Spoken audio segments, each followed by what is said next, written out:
안녕하세요 여러분, 수익 상승에 도움을 드리고 싶은 헬퍼입니다. 오늘 거래량이 상당히 많이 나오면서 증시가 큰 폭으로 하락을 했었고요. 물론 이제 시가는 그렇게 낮게 나오진 않았습니다만 시가부터 해서 6.5%까지 아주 큰 폭으로 낙폭을 했다가 마지막엔 그래도 종가는 한 2.8% 정도 하락을 하면서 약간 좀 긴 꼬리, 밑꼬리가 나오면서 이제 망치형 응봉으로 종가가 이제 마감이 됐습니다. AI에 관련해서는 사실 버블 얘기가 계속해서 나오고 있고요. 과연 이게 이제 버블이냐 아니냐 요거를 둘러싸고 있지만 사실 결국 버블이냐 아니냐는 중요하지 않습니다. 결국은 결과예요, 결과. 그냥 내려가면 버블이었던 거고 올라가면은 상관없는 거거든요. 중요한 거는 일단 국내 쪽 증시는 일단 볼린저 밴드를 타고 가던 거는 좀 큰 폭으로 이탈했기 때문에 분명히 롱을 가지고 계셨다라고 하면은 이 전환선이 깨진 이상 일단 100% 중에서는 최소한 30%는 익절을 하셨으면 더 좋지 않았을까 싶고요. 못해도 요 기준선 정도 이제 하회를 하면 이제 전량 매각하고 그 다음에 다시 반등하는 모습을 일단 결론적으로는 봐야 된다고 생각을 합니다. 일단 가장 컸던 게 최근에 이제 사실 외인 수급이 증시를 최근 이제 그 4월 이후로부터 반등을 이끌었었는데 외국인 선물이 이제 사실 좋지가 않습니다. 현물도 마찬가지고요. 이제 누적이 원래 거의 한 9조, 10조까지 있었다가 지금은 이제 4조니까 한 6조 가량을 매도를 한 거고요. 선물 같은 경우도 보시면 원래 7천억 정도 매수를 했었다가 지금은 이제 마이너스 7조 4천이니까 거의 대충 7조라고 하면은 거의 한 13조 가량 지금 단기간에 매도를 하고 있기 때문에 상당히 수급적으로는 좋아 보이진 않는다 이렇게 보여지고요. 긴 시계열로 봤을 때도 사실 개인이 훨씬 더 많이 산 상황입니다. 이 지금 주식 보유 현황이 외국인 같은 경우는 보면 이제 올라갈 때 선물 매수하고 떨어질 때는 그냥 선물 매도하고 이런 상황이기 때문에 수급은 확실히 좋지 않다라고 보시면 될 것 같고, 오히려 코스닥 같은 경우가 오히려 사실 다 아주 초단기적으로는 선물 쪽으로만 봤을 때는 외국인이 조금 매수를 했었다라고 볼 수 있겠습니다. 근데 다만 긴 시계열로 봤을 때는 수급은 너무너무 좋지는 않아 보인다라고 볼 수 있겠고요. 그냥 먼저 요 시트들 다 먼저 한번 보도록 하죠. 삼성전자 주가가 단기간에 아주 급등을 했었고, 그러다 보니까 밸류에이션은 상당히 비싸졌었습니다. PBR을 보든 뭐로 보든 상당히 비쌌었고요. 이제 그렇다 보니까 결국은 외국인이 조금 매도를 하고 있지 않나. 이렇게 역축이죠. 이게 매도폭이 사실 점점 지금 늘어나고 있다는 겁니다. 긴 시계열로 최근 기준으로 그렇습니다. 그 다음에 신용잔고 같은 경우에는 지난 방송 대비해서 5일 전 정도였으니까 한 8천억 정도 증가가 되면서 25조 5천억 정도 상당히 높은 수준까지 와 있는 상태입니다. 이제 이러고 나서 이제 큰 조정이 오늘 있었던 거죠. 그 다음에 이제 전반적인 거 보면 밸류에이션 지수 이제 계속해서 고평가 영역입니다. 당연히 너무나 단기 급등을 했었다 보니까 이제 큰 조정을 맞게 됐고요. 이제 코스피 긴 시계열로도 참고 삼아 보시면 될 것 같습니다. 코스닥 같은 경우도 여전히 고평가이기 때문에 참고 삼아 보시면 될 것 같고요. 코스피나 S&P 같이 돼 있는 걸 봐도 둘 다 고평가고 오히려 코스피가 더 고평가긴 하고요. 근데 이제 긴 시계열로 이제 패드 모델로 봤을 때는 금리까지 감안하면 둘이 계속 비슷하게 움직이고 있다라고 보시면 될 것 같습니다. 넘어가도록 하고요. 다 간단하게 ISM 제조업, 비제조업 같은 경우 그냥 특별히 좋지도 않고 나쁘지도 않고, 일단 둘 다 거의 50원절이죠. 이제 비제조업 빼고 이제 그래서 그냥 좋지도 않고 나쁘지도 않은 그 정도 레벨이고요. 이제 시가총액을 일간 수출액으로 나눈 수치는 21년도 레벨까지는 아니지만 여전히 일단 높은 수준이다 라고는 볼 수 있겠습니다. 버핏 지수 이제 미국 쪽은 당연히 워낙 많이 올랐기 때문에 S&P 대비 글로벌 GDP 거의 사상 최고치 중에서도 최고치 수준에서 계속 유지가 되고 있고요. 국내 이제 크레딧은 확실히 약세로 돌아서고 있습니다. 위험 선호가 조달 자금이 이제 다다수 기관들에서 빠지고 있습니다. 이제 그렇다 보니까 회사채 이제 여전체 스프레드도 100 이상으로 회복이 되었고요. 요거는 이제 회사채 수혜 측에 한 일주일 정도 후행하는 수치여서 그렇지 이제 조금 올라가고 있는 모습을 결국은 나타내지 않을까라고 보여집니다. 뭐 그 다음에 이제 상대 강도 보면은 뭐 사실 상대 강도를 코스피 200을 이긴 지수가 거의 없긴 합니다. 섹터도 마찬가지고요. 뭐 코스닥, S&P, 나스닥, 뭐 BTC, 이제 비트코인, 이더리움, 리플 정도가 유일하게 좀 이겼다라고 볼 수 있고요. 나머지 뭐 금이면 뭐면 뭐 다 졌습니다. 그래서 뭐 기계, 뭐 이제 전력 쪽이나 뭐 방산 이쪽에 강세였고요. 그다음 전기전자 정도, 반도체 정도가 시장을 아웃퍼폼하고 있다라고 볼 수 있겠습니다. 그나마 뭐 증권 정도가 그냥 코스피 200 정도 따라갔다. 제조업이랑 뭐 그렇게 볼 수 있겠습니다.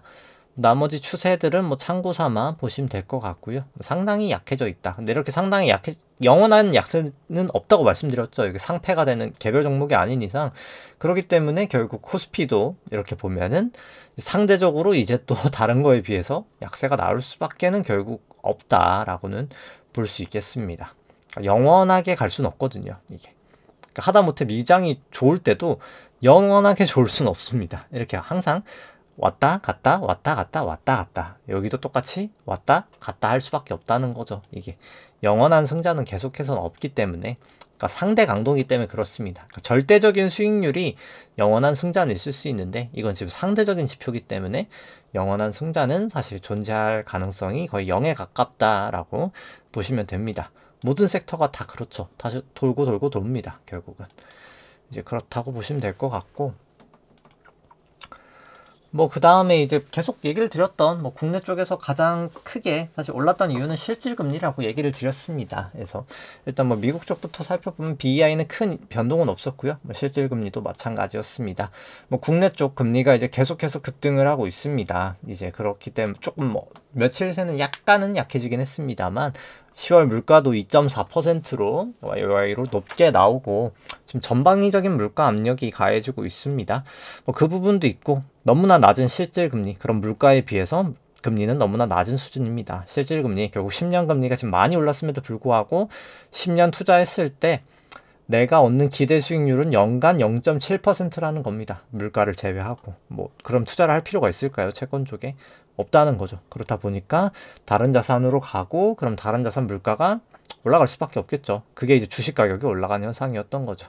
실질 금리가 근데 또 이렇게 낮으니까 당연히 달러 대비든 뭐 유로 대비든 뭐 여러 가지 다른 통화 대비해서 우리나라가 약세가 계속 되고 있다. 뭐 이렇게 보시면 되겠죠. 근데 여전히 아직도 낮은 실질 금리란 말이죠. 이게 반등을 했음에도 불구하고 그래서 사실 이게 참 우리나라가 참 쉽지는 않아 보이는 그런 형국이다라고 볼 수 있겠습니다. 뭐 그 다음에 이제 지난주 대비해서 이제 연방준비은행 이제 대차 대조표 살펴보면 지급준비금이 한 850억 달러 정도 좀 큰 폭으로 감소가 있었고 이는 이제 TGA 정부 현금금과 RRP 130억 달러가 증가된 영향이 가장 크다라고 볼 수 있겠습니다. 연준 순유동성 QT가 25달러 정도, 25억 달러 정도 되면서 이제 좀 줄었다고 보시면 되고요. 12월부터 이제 MBS 빼고는 이제 국채 QT는 안 하기로 했고 좀 특이사항이 있다라고 한다면 연준 듀레이션을 줄이기로 한다고 합니다. 이제 결국 장기채를 사지 않고 그러니까 재투자는 하는 거잖아요. 만기 재투자는 하는 거거든요. 근데 이제 그럼 이제 장기채를 안 사고 다시 단기채만 사겠다. 뭐 이런 상황입니다. 결국 장기 금리가 조금 상승하는 역할을 하게 되겠죠. 이제 BDI랑 이제 SCFI 살펴보면은 이제 SCFI가 좀 올라갔고 뭐 BDI는 뭐 계속 그냥 횡보하고 있는 그런 모습이다라고 볼 수 있겠습니다. 연준 순유동성은 또 이제 약간 감소하다가 횡보하고 있는 그런 모습이고 일단 연준 순유동성은 계속해서 감소를 하고 있는데 이제 일단 그 QT를 안 하면 더 이상 줄지는 않겠죠. 이 상태에서 유지가 될 거다라고 보시면 될 것 같습니다. 뭐 그 다음에 이제 결국 12월에 이제 또 SLR 나오면 이제 그게 가장 좀 중요한 이벤트지 않을까라고 생각을 합니다. 나머지는 그냥 참고 삼아 데이터들 뭐 보시면 될 것 같고, 뭐 특이사항으로 요즘 계속 뭐 이슈가 되고 있는 게 이 SFR 빼기 EFFR, SFR 금리가 상당히 많이 튀고 있다는 거죠. 단기 금융 시장이 상당히 좋지 않다라고 보시면 되고, 뭐 미국 쪽에 계속해서 좀 크레딧 이슈들이 나고 있습니다. 여러 가지 이유로 되게 레버리지를 많이 일으켰어요. 지난주에도 말씀을 드리다시피 뭐 CLO든 뭐 PDF든 여러 가지 자산들이 똑같은 담보로 두 번 이제 레버리지가 일으킨 거죠. 그러니까 쉽게 말해서 100억짜리가 있어요. 이거 100억짜리 뭐 금이 있다고 생각해 봅시다. 이 금으로 제가 여기서도 100을 빌리고 여기서도 100을 빌린 거예요. 그럼 유동성이 2배가 뻥튀기 되는 거죠. 이제 이런 현상이 지금 좀 미국 쪽에서 많이 발생하고 있다. 이렇게 보시면 될 것 같습니다. 그리고 어차피 뭐 QT가 종료된 김에 해서 M2 대비해서 GDP나 총자산 대비 GDP 보면은 뭐 꽤나 감소한 건 사실입니다. 사실 꽤나 많이 감소한 건 사실이다. 근데 이제 결국 RRP가 딱 근접한 수준이기 때문에 이제 RRP가 이제 딱 빵인 그런 수준이잖아요. 이제 여기서 사실 QE를 하려고 하면 결국 RRP를 늘리거나 SLR을 풀어야 되는데, 일단 SLR을 지금 풀려고 한다는 것 자체가, 그렇게 되면 실물 금리가 올라가고, 금리가 올라가게 되면 결국 자산 시장에 압력을 가한다. 이제 아마도 이제 그런 현상이 뭐 내년 연말 정도에는 이제 확연하게 나타날 거라고 보여집니다. 그러니까 어차피 물가는 후행지표이기 때문에 그렇고요. 이제 국채 같은 경우에 미국 발행했던 거 살펴보면 이제 11월 3일까지 수치고요. 단기 국채가 이제 1960억 달러, 좀 단기 쪽이 많이 발행이 됐고, 장기가 한 818억 달러 정도 발행이 됐습니다. 4분기 이제 2달 남았죠. 2달 기간 동안 장기 국채가 한 3,500억 달러 정도가 더 발행이 돼야 되고요. 오히려 단기 국채는 한 순상환이 한 500억 정도 해서 좀 1,400까지는 좀 감소가 돼야 된다. 뭐 그렇게 보실 수 있겠습니다. 뭐 나머지는 그냥 참고사항 보시면 될 것 같고, 4분기 데이터랑 내년도 1분기 값이 나왔는데 뭐 그건 이제 다음 주에 한번 제대로 한번 보도록 하죠. 크게 뭐 변동은 없습니다. 금액이 한 200억 달러 정도 증가가 됐어요. 이제 TJ 뭐 증가분 이런 거 제외했을 때 수치로. 그래서 뭐 큰 변동은 없어서 뭐 지금 뭐 바로 업데이트는 안 해놨고요.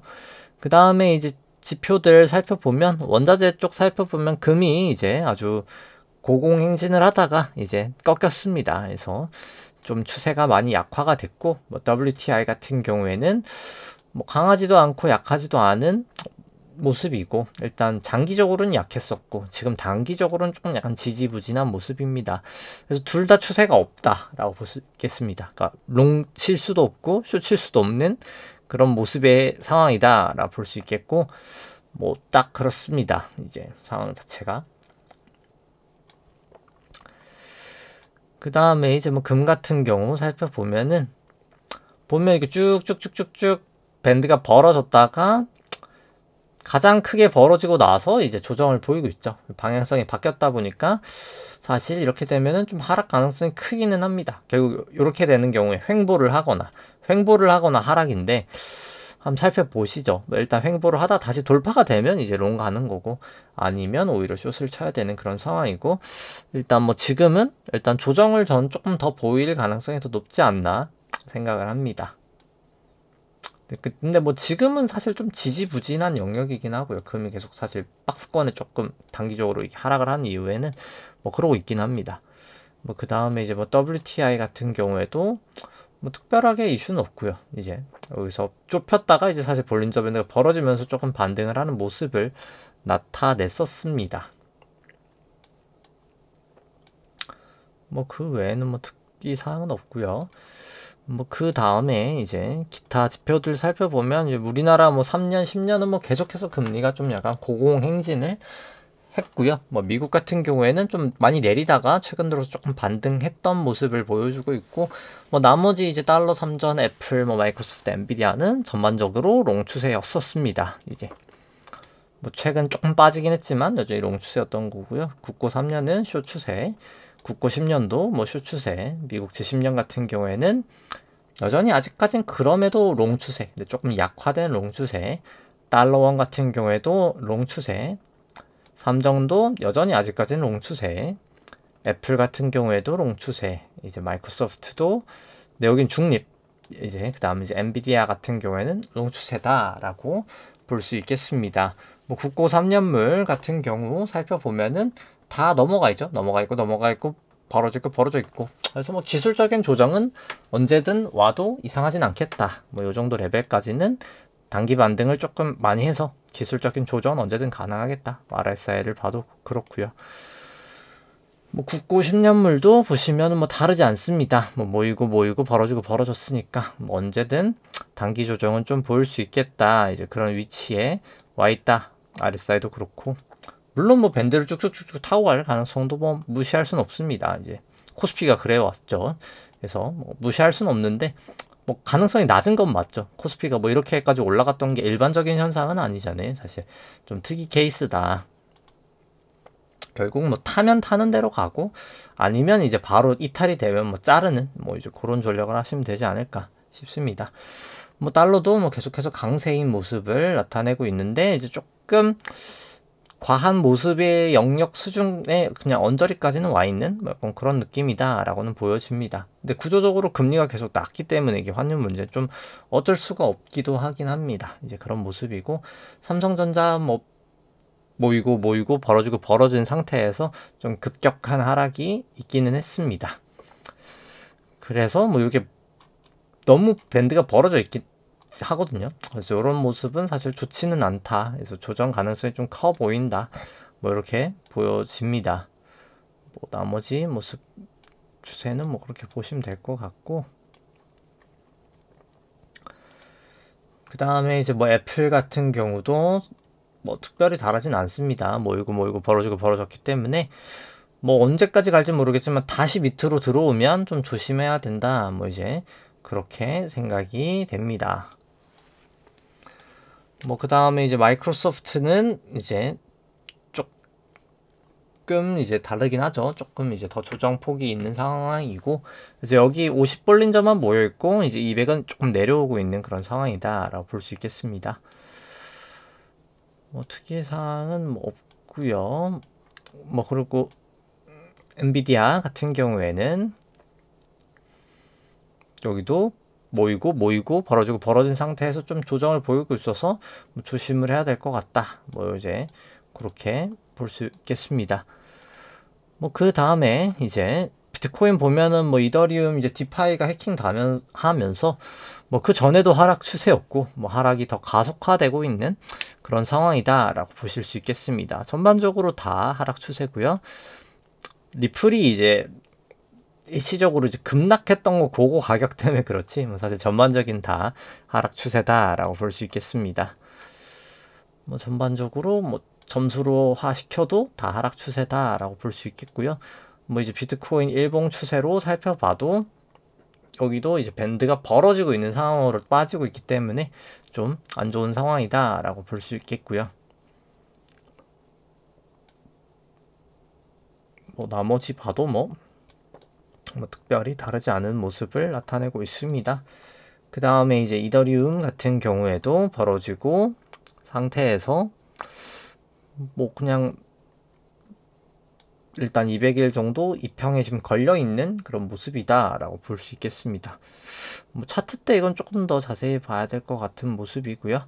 이제 그 다음에 이제 리플 같은 경우에도 뭐 특별하게 지금은 뭐 그냥 하락 추세에 어딘가에 있다. 뭐 요 정도 볼린저로 뭐 볼 거는 뭐 딱히 많지는 않은 것 같습니다. 그 다음에 이제 지수들 살펴보면 뭐 미국 쪽 살펴보면 확실히 단기 쪽은 계속해서 좀 약세가 이어지고 있고요. 일봉도 조금 이제 약해지는 모습을 나타내고 있고, 근데 다만 장기 추세는 여태까지 아직까지는 롱이긴 합니다. 국내 쪽도 좀 단기 쪽은 이제 조금 불안함이 나타나고 있고, 일본 같은 경우에도 약간은 조금 위험 신호를 띄고 있긴 하지만 어찌됐든 그냥 정량적인 추세로는 뭐 여전히 아직까지는 롱이긴 합니다. 볼린저 때문에 일단 나스닥은 이제 롱 추세는 끝이 났고요. 단기적으로나마 이제 숏 추세는 아직까지는 다 아닌 그런 상황입니다. 이제 S&P나 코스피는 조금 롱 추세가 약화가 된 그런 모습이다라고 볼 수 있겠고요. 뭐 빅스 같은 경우에는 그냥 뭐 조금 있다가 이제 차트 때 보도록 하고요. 이제 120분봉 이제 나스닥 현물 같은 경우에도 뭐 특별하게 뭐 이상은 없습니다. 계속 그냥 볼린저 상단에 있었기 때문에 좀 조정이 나타낼 자리에서 조정이 나타나고 있다라고 보시면 될 것 같고, 120분봉 선물도 뭐 마찬가지입니다. 그냥 모여 있었던 자리에서 조정이 났고 이제 그렇게 하락을 하고 있는 그런 상황이다라고 볼 수 있겠고, 그냥 바로 이제 일봉 추세로 살펴보면은 이제 나스닥 일봉 같은 경우에도 넘어가 있고 넘어가 있던 게 내려오고 벌어지고 벌어져 있는 게 더 모여져 가는 그런 전형적인 조정의 모습이 나타나지 않을까라고 생각을 하고 있습니다.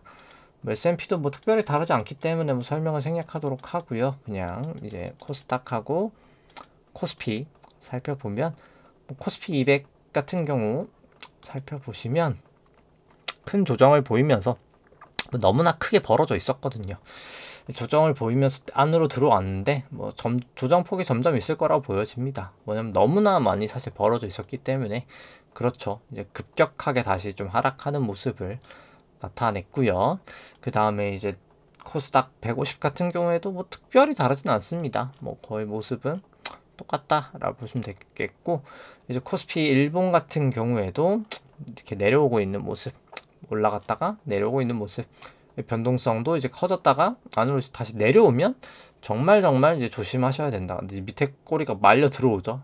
이게 제일 조심해야 되는 지금 그런 단계다라고 보실 수 있겠습니다. 뭐 그 다음에 이제 코스닥 150 같은 경우도 뭐 특이사항이 없습니다. 똑같이 이렇게 벌어지다가 다시 이제 좁혀지거나 이러면 이제 정말 조심을 해야 되겠다라고 생각을 하시면 될 것 같습니다. RSI도 뭐 72니까 뭐 조심을 당연히 해야 될 그런 상황이고요. 뭐 그래서 차트를 다 전반적으로 한번 살펴보면은 뭐 코스피 200 결국 전환선에서 일단 걸리긴 했고, 이게 분봉이 중요하겠죠.